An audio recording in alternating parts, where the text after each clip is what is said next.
Quran Butt, one of those three men who killed so many on Saturday night, was known to the security services. He had had investigations against him, but those investigations were downgraded by the security services. Let's talk to Mohammed Shafiq, who joins me from our studios in Salford this lunchtime. He's from the Muslim anti-extremism charity, the Ramadhan Foundation.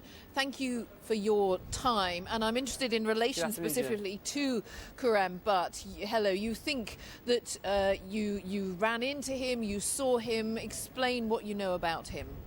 So in May 2013, after the brutal murder of Lee Rigby, I was at College Green doing, actually it was news, a BBC News Channel interview along with other network news channels, when I saw Anjem Choudhury and Quran Butt, who I know is now Quran Butt, and I went over to confront him because I felt that this was a man who has spent many years glorifying terrorism, encouraging violence, celebrating the brutal killing of innocent people in our country, and here he was trying to, be interviewed on television and trying to celebrate the fact that Lee Rigby had been killed.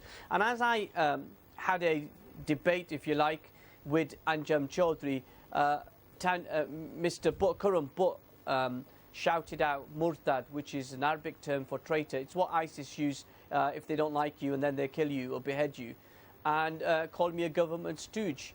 So we know this, Jane, this circle of people have actively been involved in glorifying and celebrating terrorism. Yet our authorities, despite the Muslim community reporting that, haven't done anything. And there are serious question marks. One about resources, what the government cutting police numbers and other issues around police budgets. But more importantly, what information did the intelligence agencies know? What did they do with that information?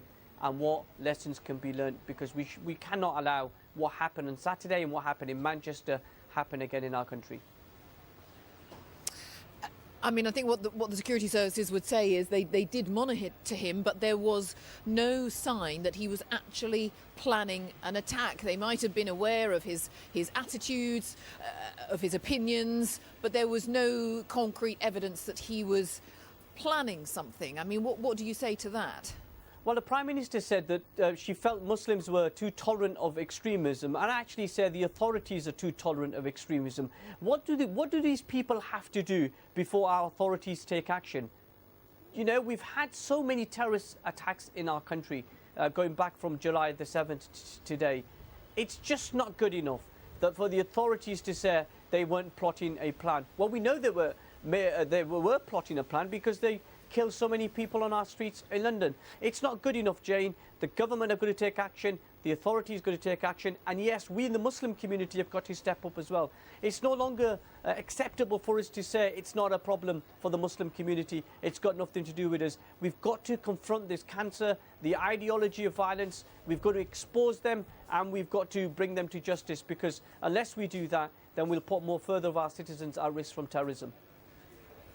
And so at that time, when you had that confrontation with him, at that stage, what would you have liked the authorities to do if he hadn't actually done anything concrete? Are you talking about internment? Are you talking about locking someone away? I'm curious what actually should or could have been done, in your opinion.